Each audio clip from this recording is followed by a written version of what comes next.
Before the rift opened, someone knew it would. Before Cadia fell, the math already said it would. Before Horus raised his hand against his father. Before the first shot, the first betrayal. The first brother turned against brother across the burning sky of Istvan. Something had already been set in motion that made all of it not just possible, but inevitable. That is what this channel exists to show you.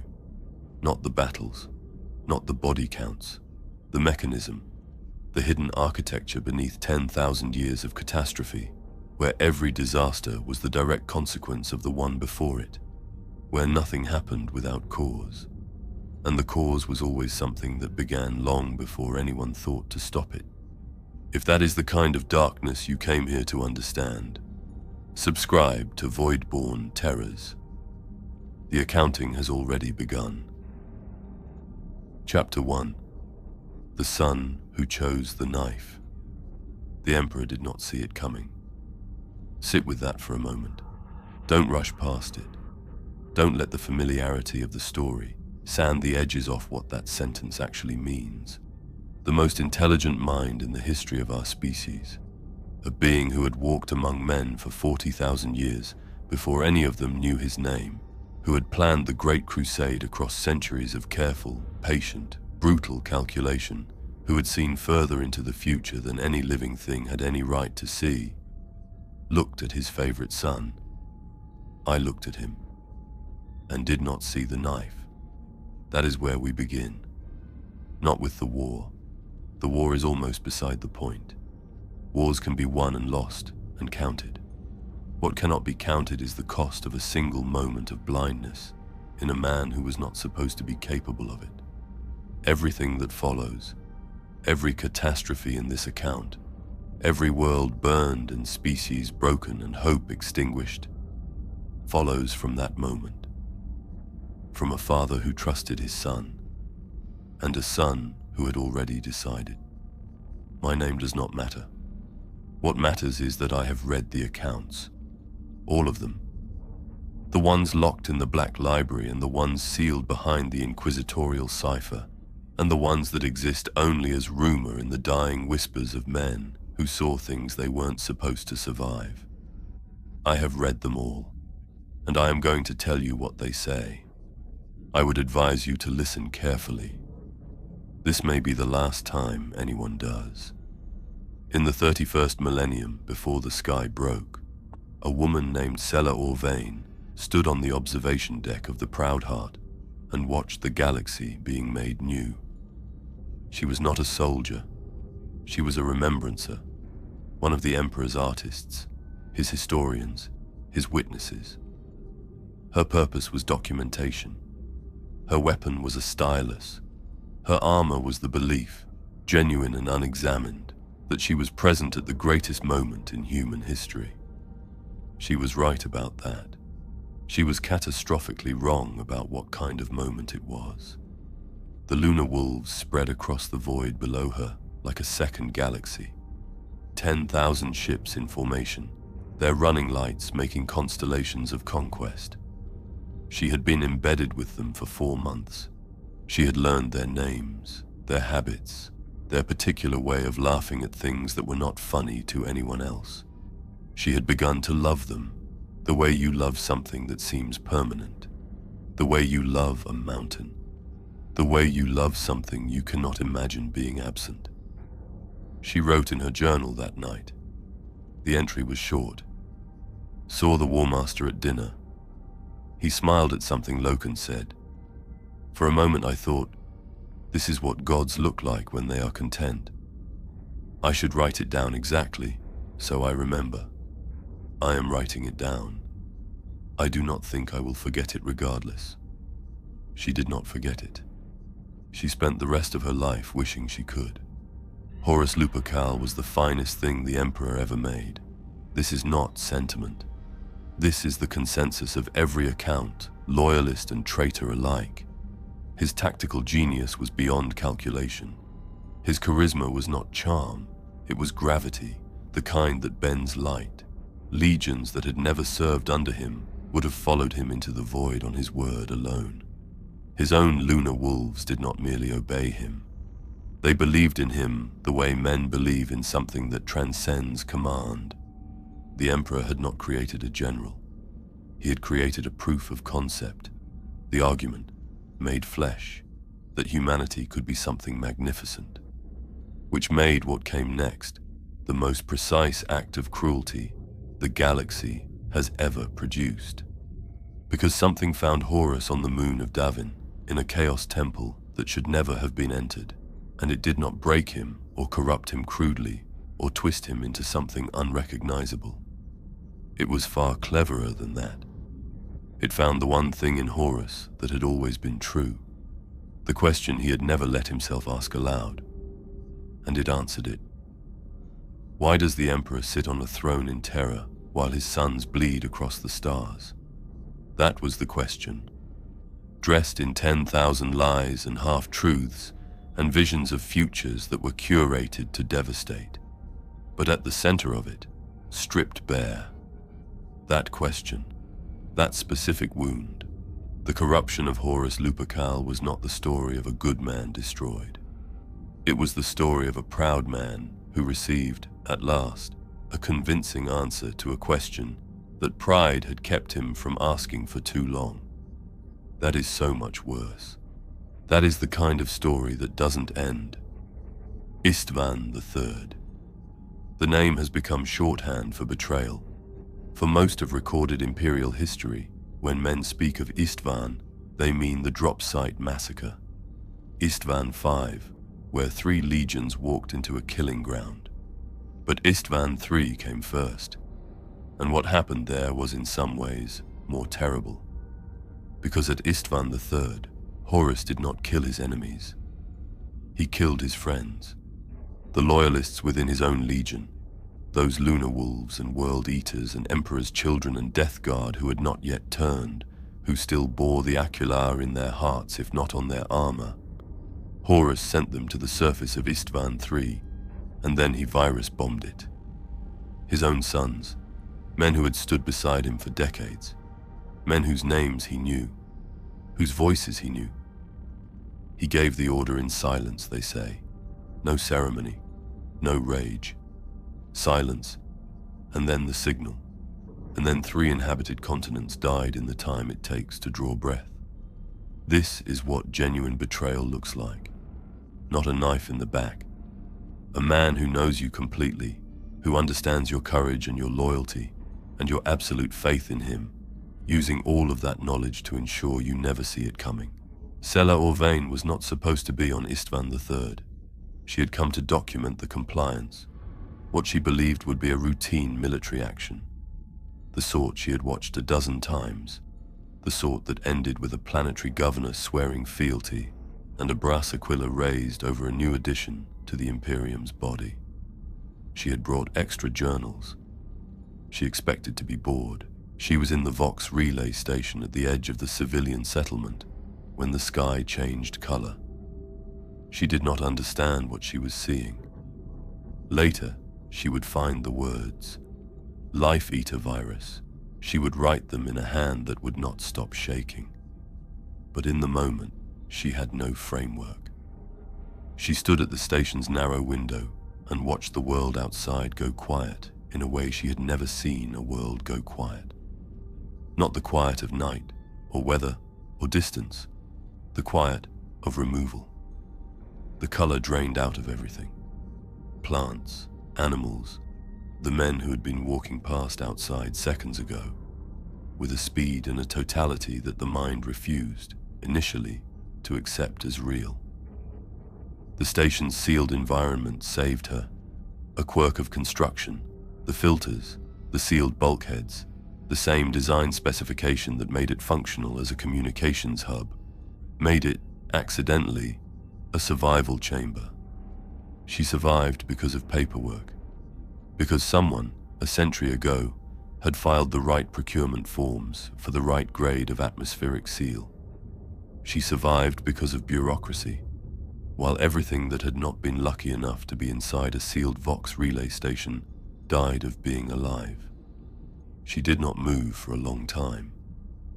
When she finally moved, She picked up her journal and she wrote, because it was the only thing she knew how to do, and because doing nothing felt like dying by choice, and she was not ready to make that choice. The sky is the color of old bone. I cannot see anyone outside. I cannot hear the guns anymore. I cannot hear anything.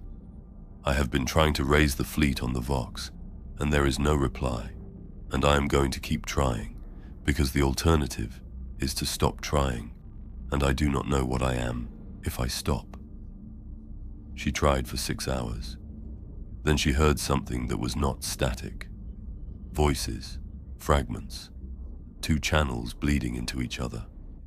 She couldn't separate them at first, couldn't tell which was which, and it took her almost 10 minutes of careful adjustment before she realized that what she was hearing was both sides of a conversation that was not supposed to be possible. Loyalists, traitors, brothers, calling to each other across the ash. Some of them were trying to negotiate.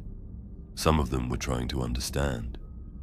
A few were trying to simply confirm, voice to voice, that what had actually happened, as if hearing the truth spoken in a familiar voice might somehow make it less true. And some of them were laughing.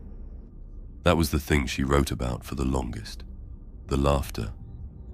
She filled 2 pages trying to describe it, and then crossed them out and wrote only, "Some of them laughed.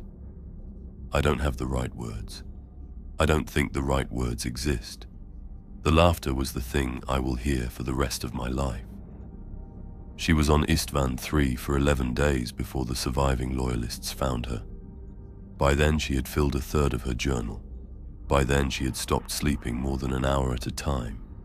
By then she had developed a habit, she did not know she was doing it, of listening to the Vox even when it was silent, holding the receiver without transmitting, as if the silence might eventually say something that would help. It never did, but she kept listening. The Horus heresy lasted 9 years. 9 years of brother killing brother across every theater of the galaxy simultaneously. 9 years of the Emperor's dream consuming itself from the inside. 9 years that ended on the soil of terror itself, in the throne room, with the Emperor broken and Horus dead, and the wound in the universe already open, already permanent, already doing what wounds do when they are left untreated. The histories record the heresy as a war. They are not wrong, but recording it as a war misses the specific nature of the damage. The Emperor had been building something, not just an empire, something beneath the empire, more fundamental, the Imperial Webway project, a network that would have freed humanity from dependence on the warp entirely. Safe passage between the stars without exposure to what lives in the immaterium, without the navigators and the Geller fields and the prayers and the sacrifices and the 10,000 years of acceptable loss. Magnus the Red, in his desperation to warn his father of Horus's treachery, shattered the wards on the Webway in a single moment of catastrophic good intention. The project collapsed. The Emperor was forced to the Golden Throne not to rule, but to hold the breach closed with his own mind, his own will, his own slowly diminishing life, for as long as his body could sustain it. He has been there for 10,000 years. He cannot leave, he cannot speak. He cannot warn anyone of what he sees from that throne, if he sees anything at all. The Imperium he built went on without him. It made decisions in his name. It built institutions and hierarchies and doctrines and hatreds and wars without him. It changed in every way that an empire changes when the man who built it is absent.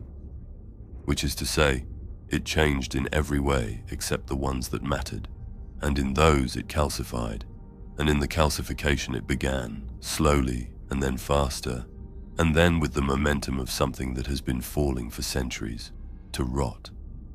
That rot has a name. We call it the long stagnation. And it did not happen after the heresy. It began the moment the heresy became possible. Look at what you are holding. Look at the weight of it. One sun, One question left unanswered for too long. One moment of blindness in a man who should not have been capable of it. And the wound has not closed. It has not closed. Everything that follows is infection. Chapter 2. 10,000 years of forgetting. There is a specific kind of dying that looks exactly like living. The Imperium mastered it. For 10,000 years following the heresy, it maintained the forms of everything the Emperor built. The titles, the rituals, the prayers, the institutions, the hierarchies, the seals and the stamps and the canticles and the oaths. All of it is preserved. All of it observed. The correct words spoken in the correct order, on the correct holy days, by men wearing the correct vestments, in rooms built to the correct specifications, facing the correct direction, and the meaning drained out of every single one of them. Not at once. That's the important thing to understand. Not in a moment you could point to and say, there, that was when it ended. Meaning doesn't leave the way a man leaves a room. It leaves the way warmth leaves a body after the heart stops, slowly, from the extremities first, and by the time you notice, it has been gone from the center for longer than you want to know. The Imperium was a corpse that hadn't been noticed yet, and it kept making decisions. This is the chapter I find most difficult to tell, not because of the scale of the horror. Scale, I have learned, the human mind adjusts to with disturbing ease. No, this chapter is difficult because the horror has no face, no moment, no villain you can locate and condemn and be done with. Just time, and what time does to things that refuse to change. And a man named Kratos, who was not a villain, who was never a villain, who was, by every honest measure, exactly what the Imperium needed him to be. That is the problem. Kratos Vendalak was born in 37 on the administrative hive world of Ophelia IV, third son of a minor scrivenery family, which meant he grew up understanding that his life had a shape before he was old enough to choose one. The shape was this: service. Careful, diligent, invisible service to the machine that held the Imperium together, the Administratum, the vast and lightless engine of imperial bureaucracy that processed the paperwork of 1,000,000 worlds. He was good at it, genuinely, naturally good, not in the way that brings recognition, but in the way that brings reliability. His superiors trusted him the way you trust a well-maintained tool. You don't think about it, you reach for it. It's there, it works. By his 40th year of service, Kratos had risen to the position of Senior Transcription Adept in the Office of Doctrinal Compliance, which operated under the authority of the High Lord Goge Vandire, who held simultaneously the positions of Ecclesiarch and Master of the Administratum, a concentration of power that was technically illegal, historically unprecedented, and enthusiastically maintained at gunpoint. Kratos did not think about Vandire's politics. It was not his department. His department was orders, specifically the processing, verification, authentication, and filing of execution orders issued under doctrinal compliance, which is to say, orders authorizing the death of imperial citizens deemed heretical, seditious, or otherwise incompatible with the continued functioning of Vandire's Imperium.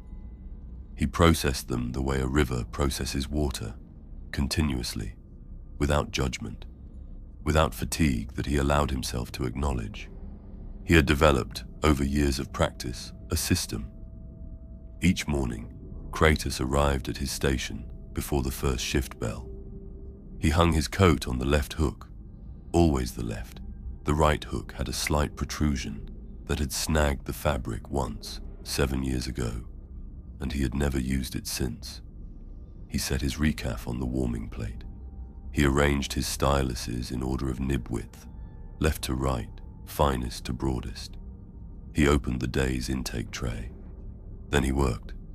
The orders came in standard format. Adeptus Form 7, Theta Compliance, 12 sections, each requiring verification against a different registry. Kratos had memorized every field. He could process a routine order in 4 minutes and 30 seconds. Complex cases, multiple defendants, disputed jurisdictions, cross-referenced doctrinal citations took longer.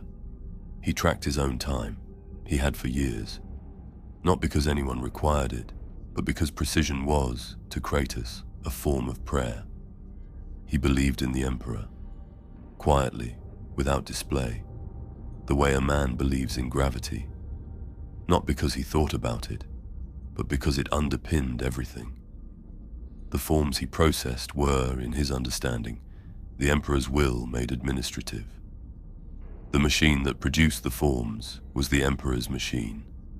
His hands, moving through the verification sequence, were in some modest and unspectacular way the Emperor's hands. He never said this aloud. It would have sounded grandiose. Kratos was not a grandiose man. He processed an average of 60 orders per day. In a good week, clean documentation, no disputed jurisdictions, compliant scrivenery from the originating office, he could clear 80. He considered this a form of excellence.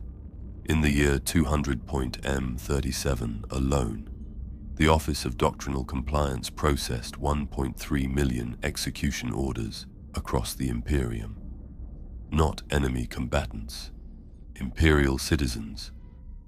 Men and women who had, in the judgment of Vandara's apparatus, which was, by this point, indistinguishable from Vandara's paranoia, said the wrong thing, questioned the wrong doctrine, worshipped in the wrong configuration, or simply been unfortunate enough to occupy a world whose tithe was overdue and whose governor needed someone to blame.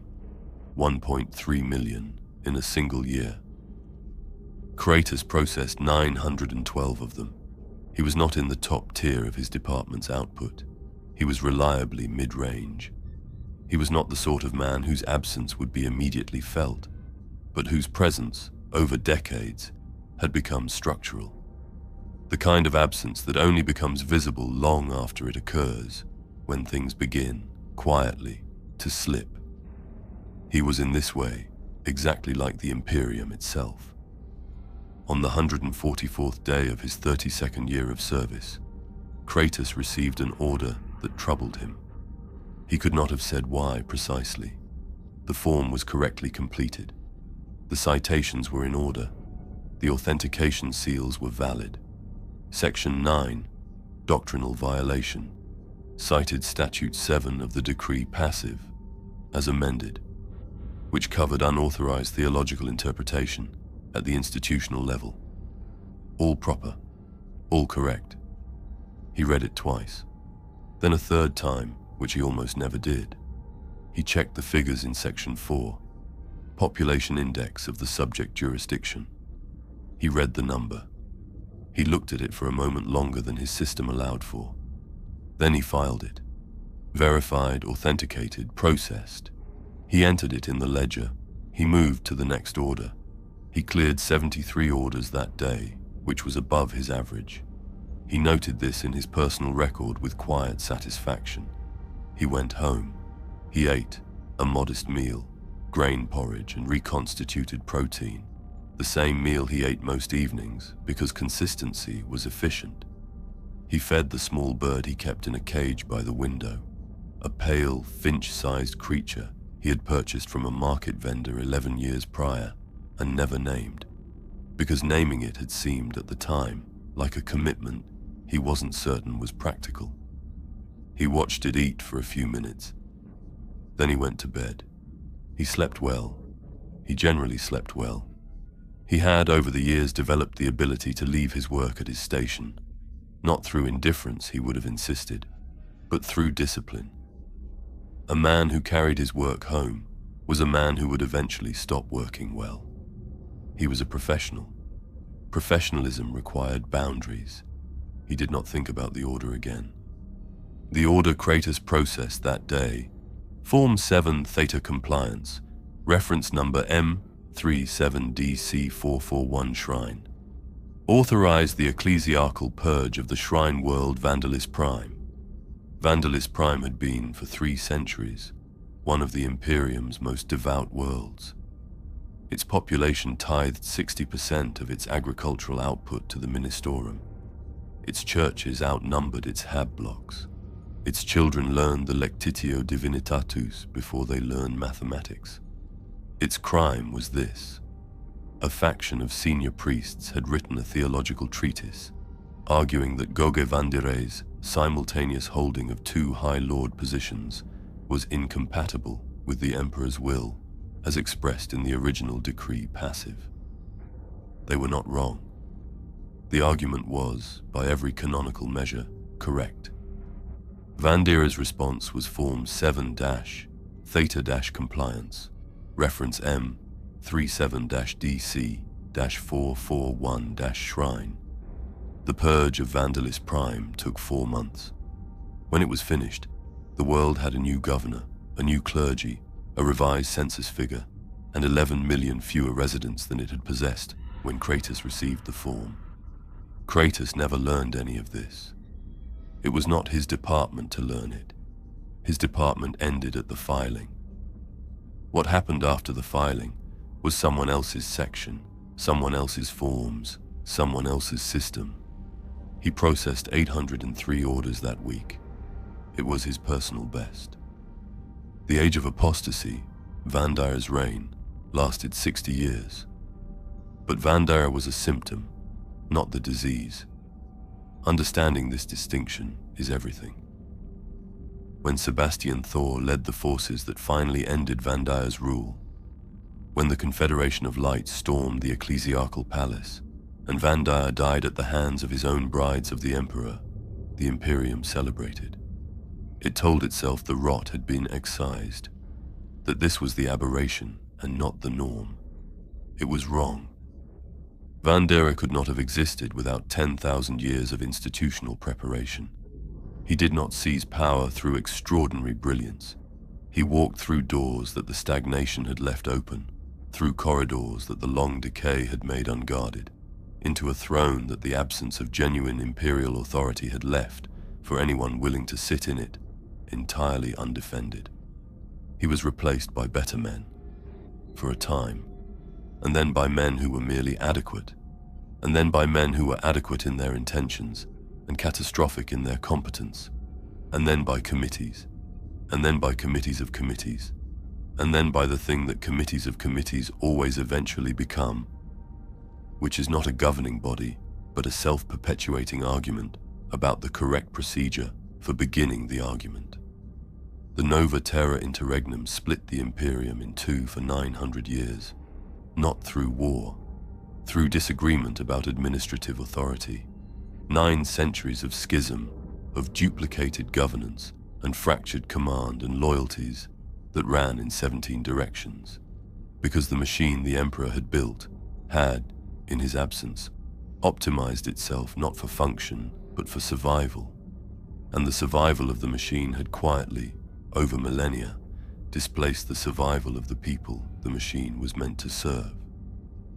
Kratos Van Dalach retired in the 47th year of his service.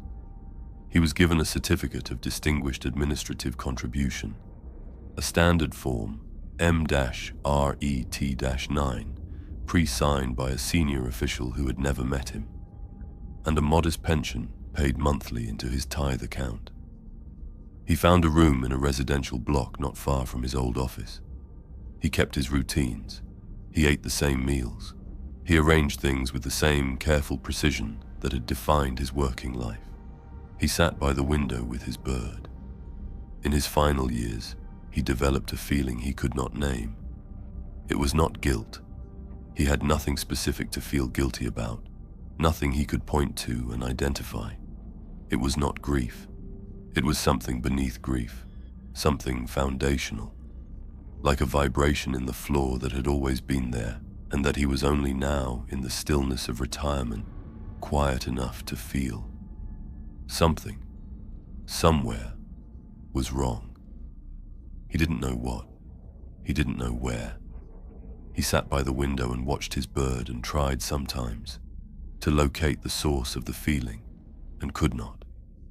He died in his chair on a Tuesday, peacefully. His heart simply stopped in the night, the way hearts do when they have worked long enough.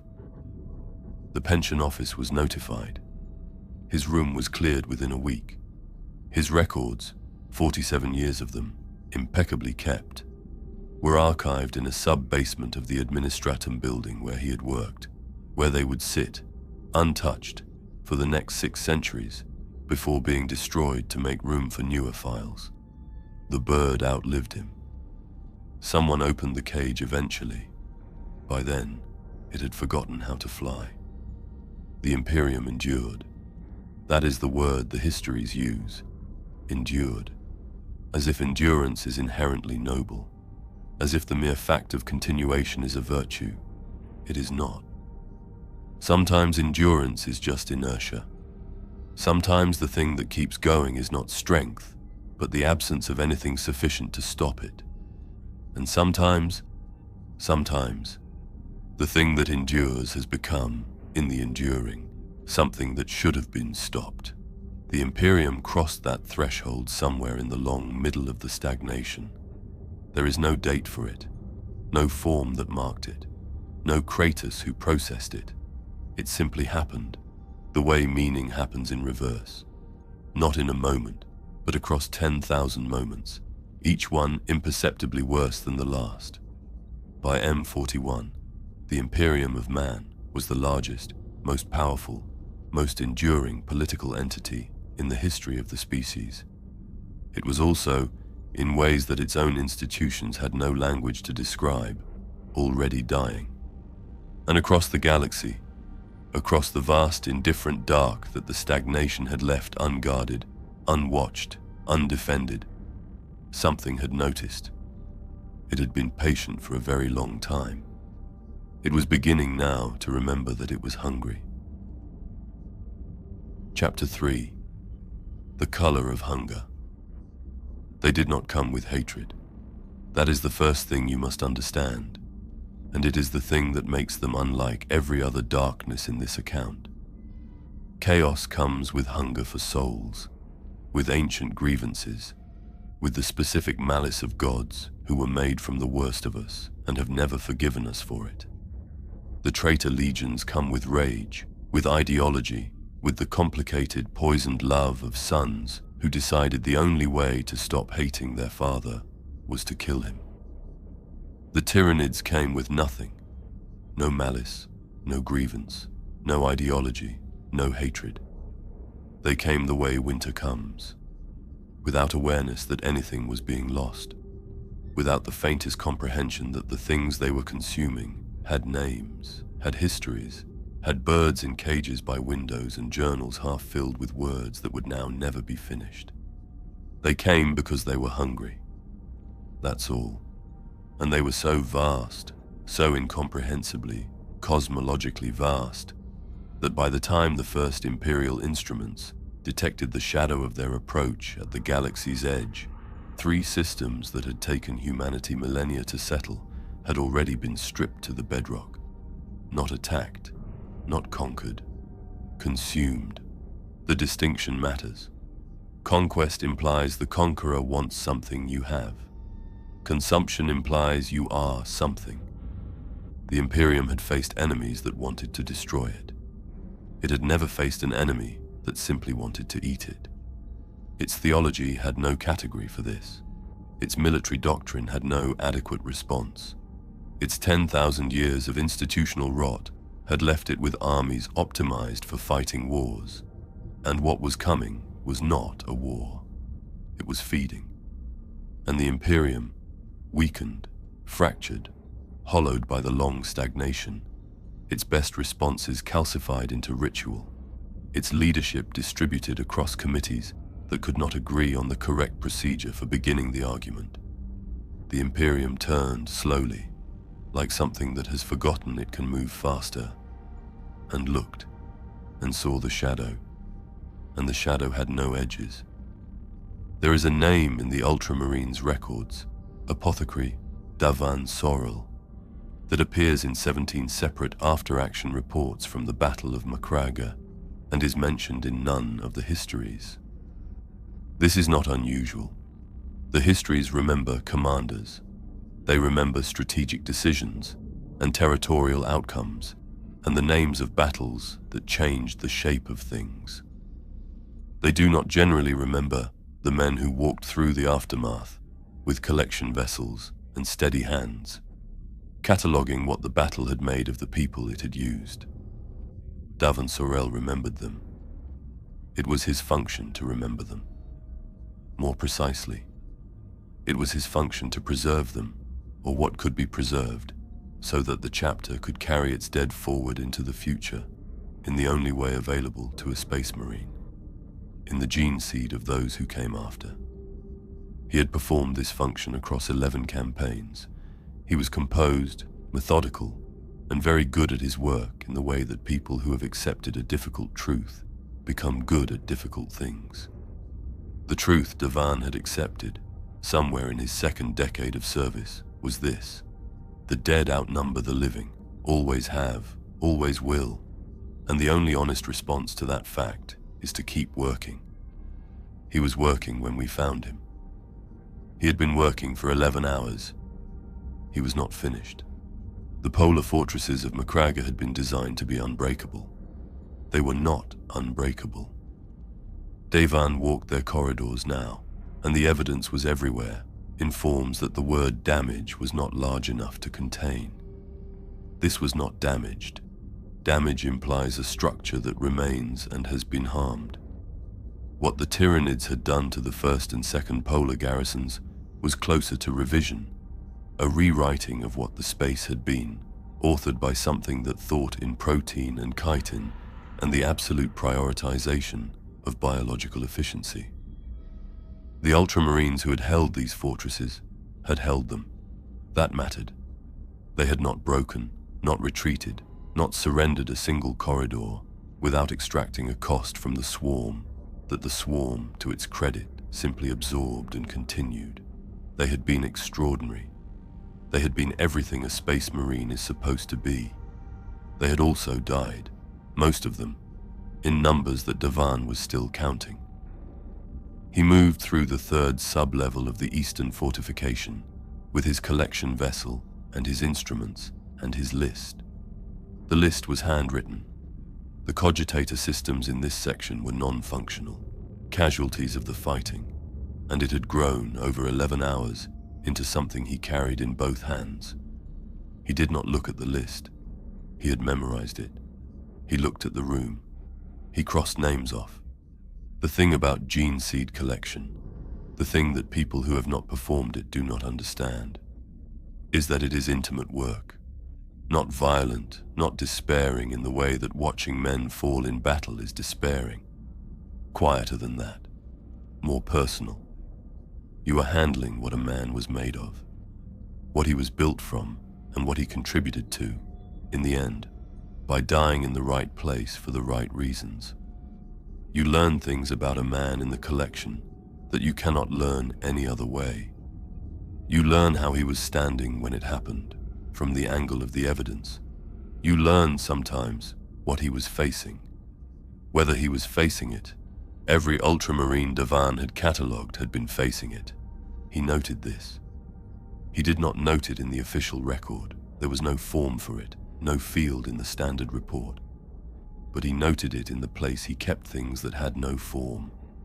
The place that does not have a name, but that every man who has done this kind of work for long enough knows is there. He was working through a corridor that connected the third sub-level to the auxiliary command post when he heard something. Not a Tyranid.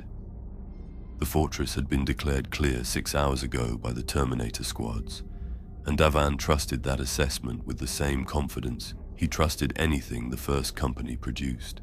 Not a Tyranid. Voices. Low, rough, human voices, coming from behind a sealed bulkhead door at the corridor's far end. He approached. The door was standard ultramarine construction, sealed from the inside, the locking mechanism engaged manually, which meant deliberately, which meant someone had chosen to seal it. He knocked. Silence on the other side. Then a voice, cautious. "Who's there?" "Apothecary Sorel." The fortress is clear. You can open the door. A long pause. The sound of something heavy being moved. The door opened. There were 9 of them. Chapter serfs. The human workers who maintained the fortress's non-combat functions. Cooks, scribes, a medici orderly, 2 maintenance technicians. They had sealed themselves in the auxiliary supply room when the outer perimeter fell, had sat in the dark for, Davan calculated from their condition, their water consumption, the state of the emergency rations, approximately 60 hours. They were alive. They looked at him with an expression he recognized, technically, from field medici training, where it was classified as acute psychological trauma response, characterized by hypervigilance and emotional dissociation. The training had a protocol. Davan knew the protocol. He stood in the doorway and looked at them, and found, for the first time in 11 years of service, that he could not locate the beginning of the protocol. Not because he had forgotten it, because it had been written for different circumstances than these, and applying it here felt like using a tool on the wrong material. Technically correct, functionally wrong, with the specific wrongness of a solution that does not understand the problem. These people had been 60 hours in a sealed room in the dark, while something vast and hungry ate the world outside the door. The protocol began with, "You are safe now." Davan looked at them. He looked at the corridor behind him, at what the corridor contained, at the evidence of 60 hours of something vast and hungry eating the world. He did not say, "You are safe now." He said, "There is a medical station in the secondary hub, 2 levels up. It has warmth, water, and food. I will take you there." He took them there. He handed them to the medici personnel at the hub. He returned to his work. He had more gene seed to collect. The list was long. The dead did not wait. But for the rest of that day, and for days afterward that he would not discuss with anyone, he kept thinking about the moment in the doorway, about the 9 faces looking at him, about the thing he had not said and why he hadn't said it, and whether the reason was compassion or cowardice, or simply the professional inability to state something that was not, by any honest measure, true. He never resolved this. Some questions, Davan had learned, are not offered to you for resolution. They are offered to you for carrying. He carried it. The Battle of Macraga was an ultramarine victory. The histories are clear on this. Hive Fleet Behemoth was destroyed, shattered by the combined action of the Ultramarines' ground forces and the Imperial fleet engagement above the planet at enormous cost, through sacrifice that the word heroic does not begin to adequately describe. The Behemoth was destroyed. Let me tell you what that means. Hive Fleet Behemoth was one fleet, one tendril of one fleet, extending from a hive mind of such incomprehensible scale that the concept of a single fleet within it is approximately equivalent to a single hair on a single arm of a single human being. The Imperium destroyed a hair. The body it came from did not notice, and it had learned. This is the part the histories do not sufficiently emphasize, the part that keeps those who understand it from sleeping with any consistency. The tyrannid hive mind is not a general making decisions from a command post.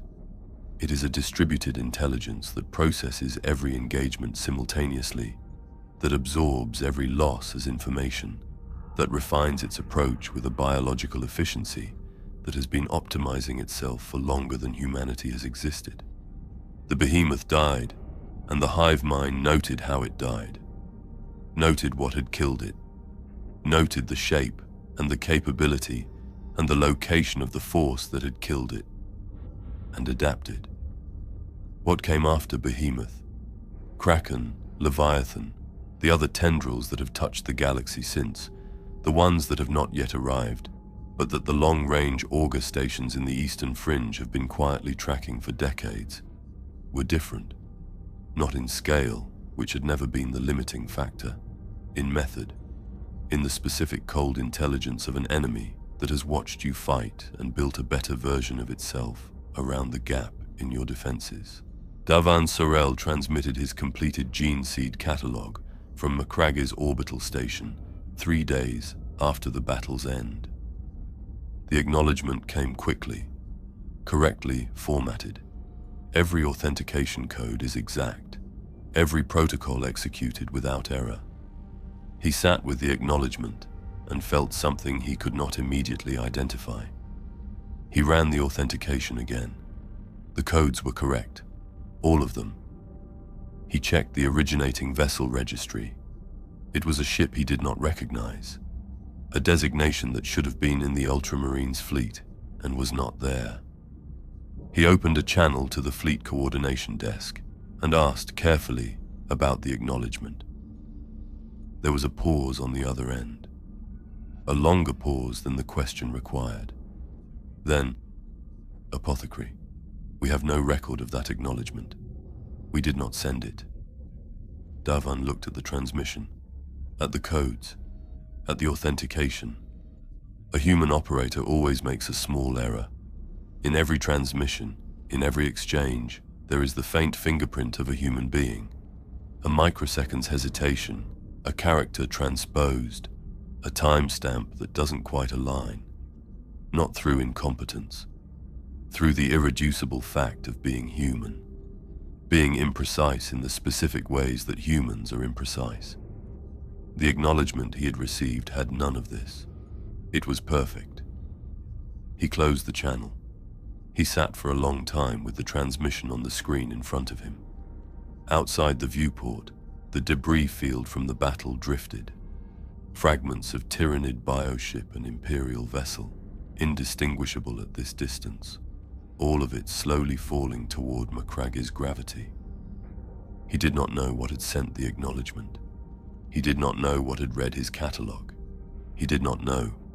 And this was the thing he would carry alongside the question from the doorway, alongside the 9 faces, alongside everything else he had collected on Macragge. He did not know whether the something that had sent the perfect, errorless acknowledgement was the same something as the Hive fleet, or whether it was something else entirely, something that had been watching the battle, something that had been watching and learning, and, unlike the Tyranids, had chosen to say so. The Tyranids are what happens when the universe decides that life is simply a resource. But the Tyranids are not patient. Hunger is not patient. Hunger moves, consumes, advances. Hunger has direction. What sent that acknowledgement did not move. It waited. It had been waiting for 60 million years, while species rose and burned and were consumed and were forgotten. It had watched the Eldar build their empire and watched it fall. It had watched humanity stumble into the stars, watched the heresy, watched the stagnation, watched Macragge. It had been watching since before patience was a concept that anything alive was sophisticated enough to have. And it had decided, in the cold arithmetic of its ancient and inhuman mind, that the time for waiting was nearly done. The tombs were warm, the dynasties were stirring, and the Necrons who had traded their souls for bodies of living metal 60 million years ago and had slept in silence ever since, were beginning, one by one, world by world, tomb by tomb, to open their eyes. Chapter 4. The Saint and the Scar. Cadia stood for 10,000 years. Say that slowly. Let it mean what it means. 10,000 years.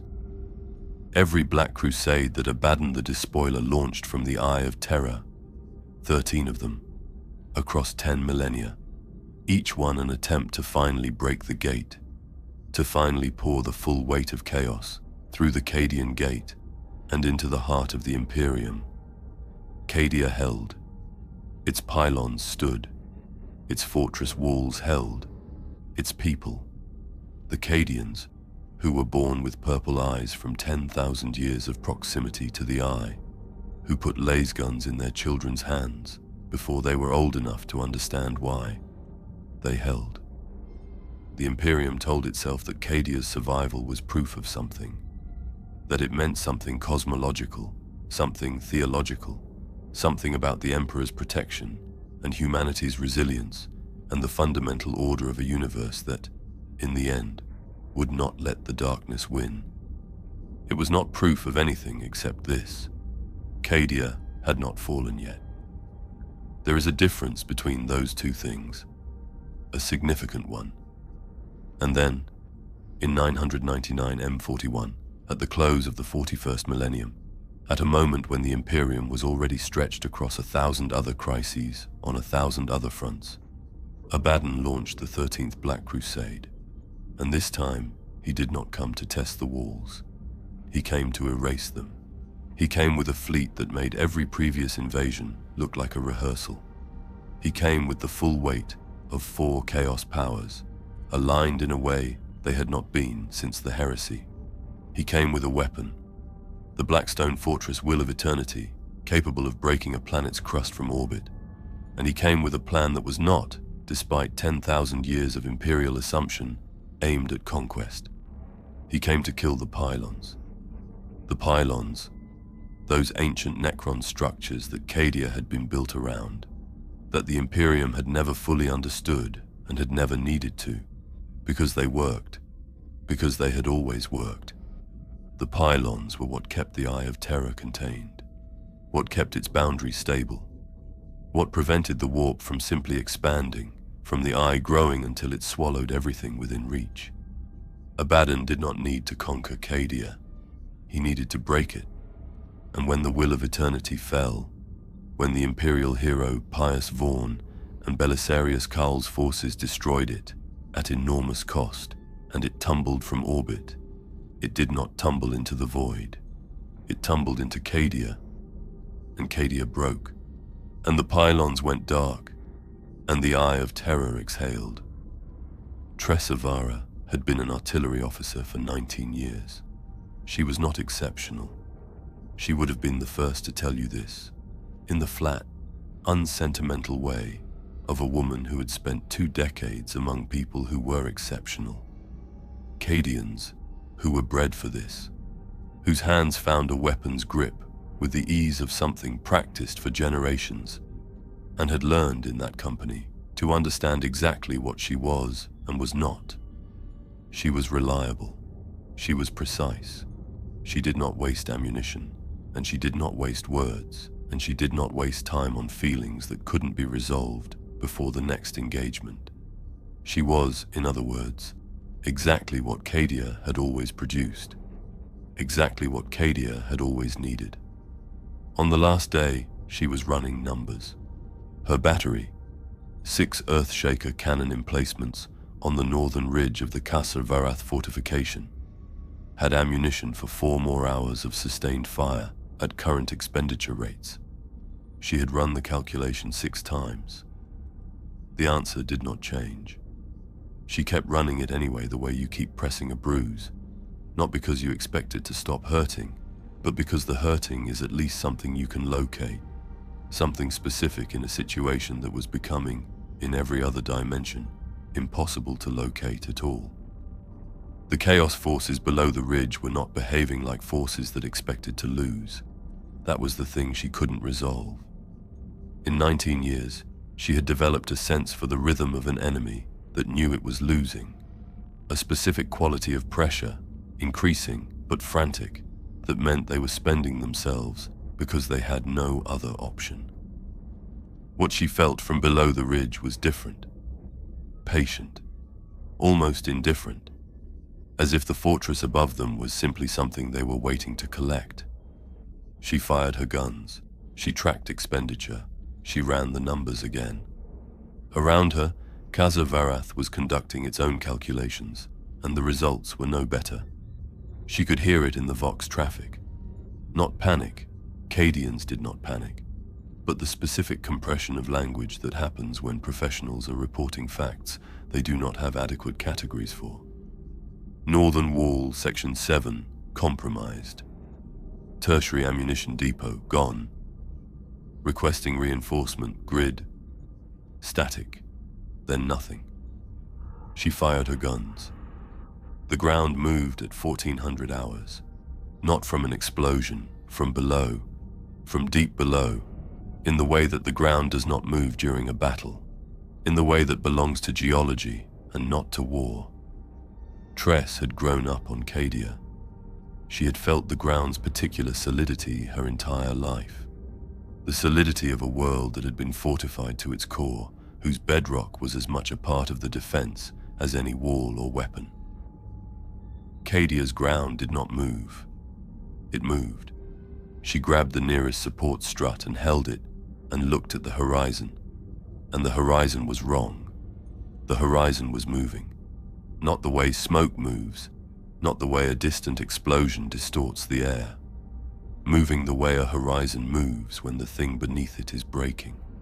When the tectonic permanence of a world is being renegotiated by forces that do not acknowledge the word permanent. The pylons. She understood it in the way you understand something that you have no framework for, not intellectually, not through reasoning, but through the body, through the sudden knowledge that the thing you had believed was structural had turned out to be contingent. The pylons were dark. She couldn't see them from here, but she knew. She knew the way you know when a sound has stopped that you didn't realize you'd been hearing. The silence where the pylons had been was the loudest thing she had ever experienced. She looked up. The sky above the Eye of Terror, the sky she had lived beneath her entire life, that particular bruised purple of a sky that existed nowhere else in the Imperium, was changing, expanding, breathing outward in a way that skies did not breathe. The boundary she had never consciously noticed, because it had always been there, because it was as natural to her as the horizon, was dissolving, moving outward, growing. She understood in this moment that Cadia was not going to survive. She had understood this, if she was honest, for several hours. But now she understood something else. That Cadia stands, the phrase she had been raised on, that her mother had said to her, that her grandmother had said to her mother, that had been the grammar of her entire existence, the sentence structure around which she had built everything that she was. That phrase had never been, as she had believed, a statement of fact. It had been a prayer, and prayers she now understood with a clarity that felt like cold water are what you say when you cannot control the outcome. When you are small, and the thing you are facing is large, and the only weapon left is the specific human refusal to stop speaking the thing you need to be true. Cadia stands. She fired her guns until there was nothing left to fire. She did not leave willingly. A junior officer, barely 20, a boy whose name she did not know and would not learn, physically carried her to the evacuation transport. She did not fight him after the first moment. Not because she had accepted it, because fighting required a kind of energy that operates on the assumption that the outcome is not already determined, and she was no longer capable of that assumption. The transport lifted. She found a viewport. She looked out. Cadia was dying the way a living thing dies when the injury is catastrophic, not all at once, not cleanly, but in the specific and terrible sequence of a body failing system by system, each failure cascading into the next, the whole vast machinery of a world's geology surrendering to physics it could no longer manage. She watched until she could not see it anymore. She did not speak. The archivist has read every account of those who escaped Cadia's final hours. There are hundreds of them. They are detailed, comprehensive, precise in the way that trauma makes memory precise, etching some things with terrible clarity while erasing others entirely. Tress Avara appears in none of them as a speaker. She is mentioned in 3, as a presence, as someone who was there, as someone who watched the viewport for the entirety of the journey without moving. She never spoke of Cadia again. Not because she couldn't, because she could not find a language that contained what she had seen, because the words available to her had been built for a universe in which Cadia stood. And that universe was gone, and its language had gone with it, and what remained did not yet have words. Some of us are still waiting for those words. The Great Rift opened 3 days after Cadia fell. The cicatrix maledictum, the wound of damnation in the old tongue. A tear in reality stretching from the eye of terror to the far reaches of the eastern fringe, splitting the galaxy in half along a scar so vast that the navigational and theological implications took years for the Imperium to begin processing, and decades more before it admitted what those implications actually meant. The Astronomicon flickered. In that flickering, which lasted 11 seconds by the best measurement available, though measurement of time near the rift is imprecise in ways that should concern you, every ship in the warp, without a Geller field operating at full capacity, was lost. Billions of people, hundreds of vessels, gone in 11 seconds of cosmic stuttering, like words lost when a Vox signal breaks. Entire subsectors, cut off from terror by the rift, went dark, not destroyed, isolated, alone, in the full and specific meaning of alone, surrounded by chaos-tainted space, unreachable by reinforcement, unable to communicate, left to fight or fall without support, without guidance, without the knowledge of whether anyone knew they were still there. Some of them are still fighting. Some of them fell decades ago, and the Imperium does not yet know. And then, in the ruins of what the galaxy had become, someone made a decision. They went to Macraga, to a stasis chamber in the deepest vault of the Ultramarines' fortress monastery, to a sarcophagus that had been sealed for 10,000 years, since the aftermath of the Battle of Macraga, since Guilliman had fallen to Fulgrim's blade and been preserved at the edge of death by technologies that blurred the boundary between medicine and miracle. They opened it. Robout Guilliman, Primarch of the Ultramarines, son of the Emperor, architect of the Codex Astartes, the man who had done more than any other single being to hold the Imperium together in the aftermath of the heresy, opened his eyes. The archivist will tell you what the histories record about this moment, because the histories are not wrong about what happened. They are wrong about what it meant. The histories record it as salvation, as the cavalry arriving, as the father returning to the children who had lost their way. The Primarch awakens, takes stock, leads the Indomitus crusade, begins to rebuild. Salvation. Here is what Guilliman saw when he opened his eyes. He saw the Imperium he had built, the administrative and military structure he had designed in the aftermath of the heresy with meticulous, grief-informed care, unrecognizable, corrupted into something that preserved his forms and violated his intentions in every meaningful way. An inquisition that had metastasized beyond oversight. An ecclesiarchy that wielded secular power he had explicitly prohibited. An administratum so vast and self-referential it had become, in practice, ungovernable. A military doctrine so rigid with tradition that adaptation had become, in many theaters, structurally impossible. He saw 10,000 years of his work, and he recognized what had happened to it. He did not rage, he did not weep. He did what men do when they receive information they had feared and hoped simultaneously. He went very still, and then he began. He called it a crusade. He named it Indomitus, unconquered. He gathered forces on a scale not seen since the heresy, and he moved through the darkness with a velocity and a will that the broken Imperium desperately needed to see, and he accomplished things that should not have been possible, and worlds were saved that would otherwise have fallen, and his name became, in the darkest years of the new millennium, the thing people said when they needed to believe something. But Guilliman is a Primarch. He was built, among other things, for honesty, and in the private record, the journal he keeps in cipher, that 3 people in the Imperium are authorized to read, and that the archivist has, through means he will not detail, read. There is an entry from the early days of the crusade.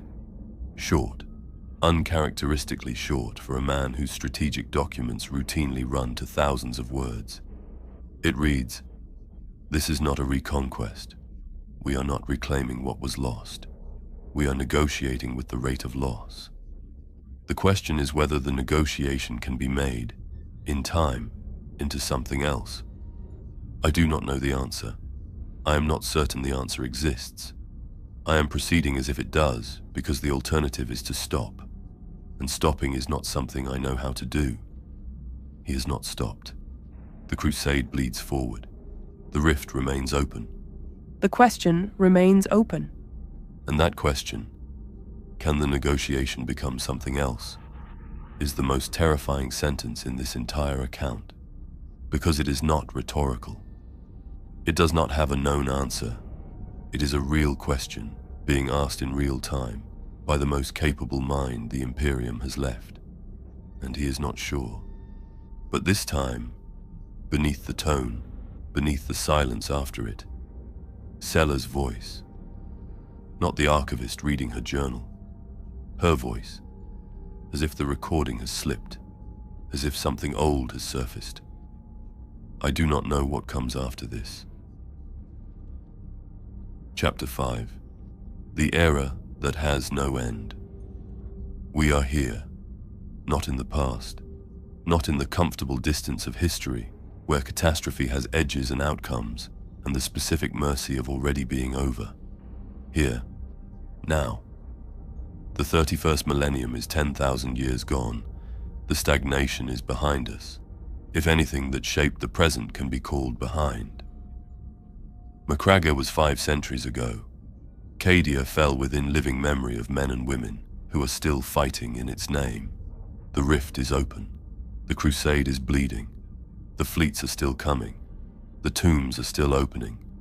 And the golden throne, the machine at the center of everything, the device that holds the Astronomicon alight and the Emperor's soul tethered to a body that stopped being a body 10,000 years ago, is failing, not suddenly, not dramatically. The way everything in this account fails. Slowly, in increments too small to legislate against, in the specific and merciless way of things that were never designed to last this long. The Mechanicus knows. They have known for longer than they will say. Guilliman knows. The High Lords know. The knowledge sits in sealed documents, in locked vaults, in the most secured chambers of the most fortified buildings on Terra. And it says, in the precise and passionless language of technical assessment, that the throne's systems are degrading, and the rate of degradation is increasing, and there is no known solution, and there has not been a known solution for 4,000 years. They have not told you. So I am telling you. Listen carefully. This may be the last accounting. I want to tell you about a journal. You have heard from it before. Fragments, across 4 chapters, each one arriving before you had enough context to feel its full weight. That was deliberate. I needed you to know what you know now before I gave you the rest. Because the rest does not work without the weight of everything that came before it. Because Sella Orvain's words, heard now after everything, after Kratos and Devan and Tress, after Cadia and the Rift and Guilliman's cipher journal, after 10,000 years of falling, are not the same words they would have been at the beginning. Nothing is the same at the end of a fall as it was at the top. Sella Orvain survived Istvan III. I told you this in chapter 1. She was found by loyalist survivors 11 days after the bombardment, half-starved, clutching a journal she had filled through sheer refusal to stop filling it. She was evacuated. She lived. She was, in the technical sense that matters to census records and mortality statistics, one of the lucky ones. She spent the rest of her life writing. Not the history. There were historians for that. Men and women with better access to the facts and less proximity to the wound. She wrote what she had seen, what she had felt. The specific texture of those 11 days in the sealed Vox station, while the world outside was remade into something that the world before it would not have recognized. The journal runs to 37 volumes. It is archived in a private collection on Ultramar, catalogued under a classification that translates roughly as personal testimony, historical, non-military. It is not widely read. It is not widely known. Most of what I have quoted to you from it has not been quoted anywhere else. I found it the way I find most things, by looking for what the official record had quietly moved to the edge of its own attention, by reading what history had decided was not important enough to preserve prominently, by understanding that the things which are not considered important enough to preserve prominently are very often the most important things of all. The final entry in volume 37 was written in M31, approximately 8 months after Sela was evacuated from Istvan. She was on a transport, in transit to Terra, as part of a group of surviving remembrances being brought in for debriefing by the War Council. She wrote it in the middle of the night by the light of a handheld lumen while the rest of the transport slept. You heard the beginning of this entry in Chapter 1. You heard her stop mid-sentence. I told you then that I would explain eventually why she stopped. This is eventually. She had been listening. 8 months of transit, of debriefing sessions and medical examinations, and the careful clinical process by which the Imperium processed its traumatized witnesses, and she had developed the habit. She mentions it in volume 36, almost in passing, as if it is unremarkable, of listening to the silence before she slept. Not for anything specific, not with any expectation. The way you listen to silence when you have spent 11 days in a sealed room where silence meant survival. The way the body does not unlearn the things it learned when the learning kept it alive. She was listening when she heard it. Outside the transport's hull, in the void, where nothing makes sound because there is no medium to carry it, where physics forbids it absolutely. She heard something. She wrote it exactly as she experienced it, and I am going to read you what she wrote exactly as she wrote it, because this is not a moment for paraphrase. It was not sound. I know it was not sound. I am not reporting it as sound. I am reporting it as the closest category I have available for something that entered me the way sound enters, that carried meaning the way sound carries it, that left the same residue that significant sound always leaves, the residue of having been changed by what you heard. I do not know what it was. I do not know what made it. I know that it was very old and very patient, and it was aware of me in the specific way that things are aware of you when they have been watching you for much longer than you have been watching them. I know that it was not hostile. I know that it was not benevolent. I know that it was simply present, aware, patient. And I know because this is the kind of knowing that does not come from evidence, but from the specific intelligence of a body that has survived things the mind could not process quickly enough.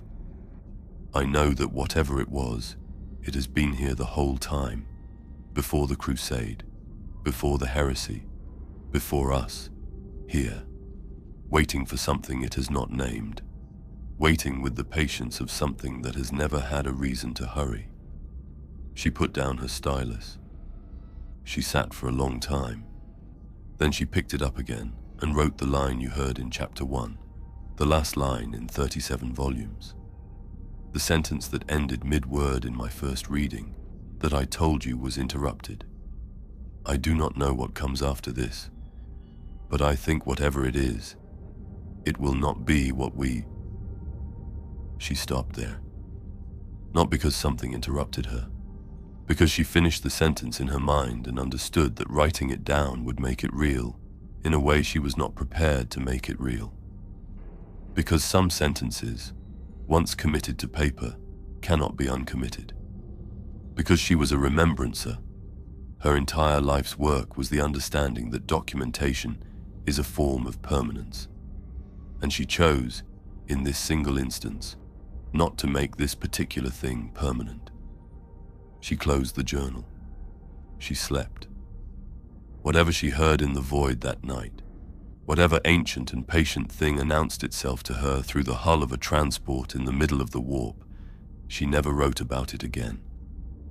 But here is what I know, reading the 37 volumes of her life's work, reading the accounts, reading the histories and the sealed documents and the cipher journals and everything the official record quietly moved to the edge of its attention. She was right. Whatever it was, it had been there the whole time.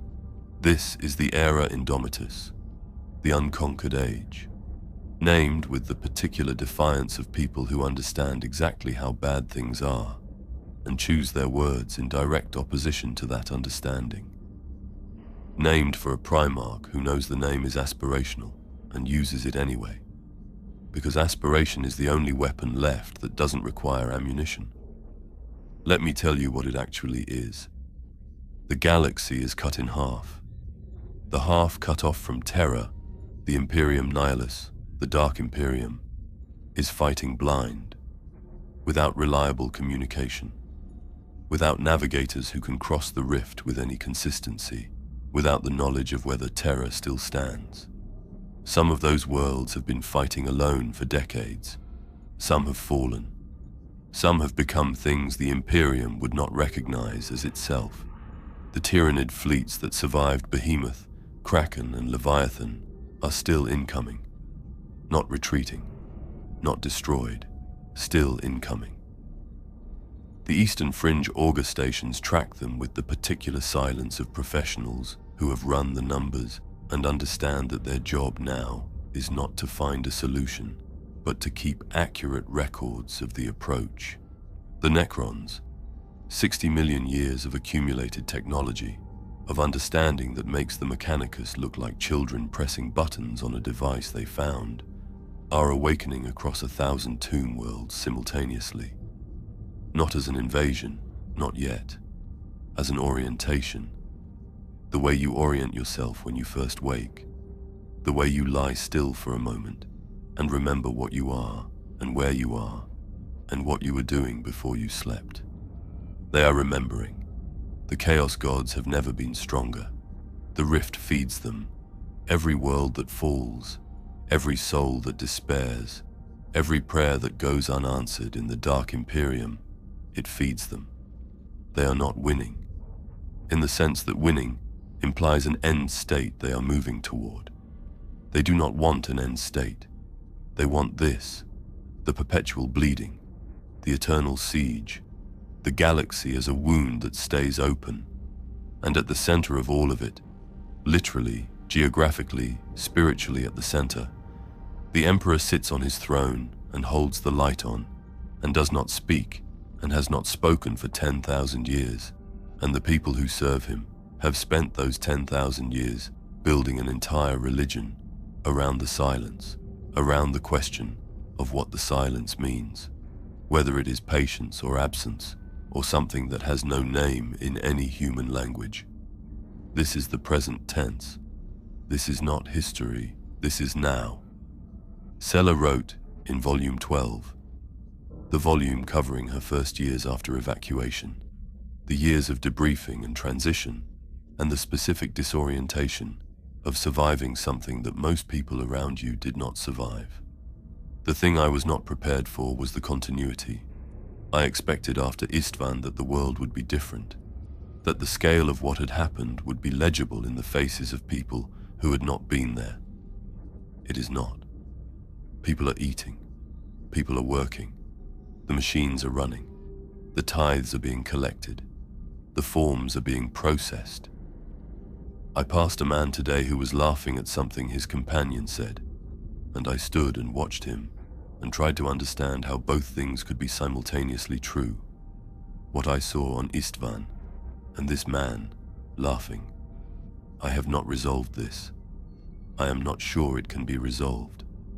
I think perhaps this is simply what it means to be alive in the Imperium, to carry the knowledge of what is happening alongside the necessity of continuing, to laugh and also to know, to keep moving and also to understand what you are moving through. She was 28 years old when she wrote that. She was describing the Imperium of 10,000 years later with the precision of a woman who had seen its essential nature on its worst day and recognized that the essential nature does not change. The Imperium continues, not because it has solved its problems, not because the darkness has retreated, or the enemies have been defeated, or the throne has been repaired, or Guilliman has found the answer to the question in his cipher journal. It continues because it is made of people who get up in the morning and do the work in front of them. People like Kratos, faithful to a machine they did not design and cannot fully see. People like Devan, collecting what can be collected and carrying what must be carried. People like Tress, firing until there is nothing left to fire, and then being carried out and watching from the viewport, and finding, in the end, no language for it, but surviving nonetheless, being present nonetheless. The darkness does not have an answer for this. It has tried. For 10,000 years it has tried, in every form available to it. Corruption and invasion and starvation and despair and the grinding geological pressure of time itself. And the Imperium has not won. Let me be precise about this. The Imperium has not won. It has lost worlds and souls and minds and possibilities beyond counting. It has become, in ways the Emperor would mourn, something other than what he intended. But it has not stopped. And the darkness, for all its patience and power and ancient hunger, has not yet learned to answer that specific, stubborn, irrational, deeply human refusal to stop. I do not know what to call it. I have been recording this account for longer than I will tell you. I have read everything that can be read. I have looked at this from every angle available to a mind of my particular experience and access. And I cannot tell you it will be enough. I cannot tell you the throne will hold, or the rift will close, or the crusade will become something more than a negotiation with the rate of loss. I can tell you only what I know. And what I know is this. In the ruins of Istvan III, 8 months after the bombardment, a woman sat in a sealed room in the dark and listened to the void and felt something ancient and patient looking back at her. And she was afraid. And she picked up her stylus anyway. And she wrote, "That is the whole of it. That is every cataclysmic event in 10,000 years of human history, reduced to its essential truth. The tide does not care. The dark does not care. And still, something in the wreckage raises its head and refuses. Hold on to that. Not because I can promise it will save you, but because it is real. Because it has survived everything in this account, and it is still real. Because whatever ancient thing Sella heard through the hull of that transport in the void, whatever patient and inhuman awareness announced itself to her, and did not explain itself, and did not threaten, and did not comfort, it is still out there, still watching, still waiting for whatever it has been waiting for across 60 million years of silence. And we are still here. Both things are true simultaneously. Learn to hold them both. Sella's bird was found in the ruins of the Vox relay station on Istvan III, 3 months after the orbital bombardment. Alive. In a cage by a window. In a sealed room. In a dead world. Alive. No one recorded its name. No one recorded how it survived. No one recorded how long it had been singing in the silence before anyone came to hear it.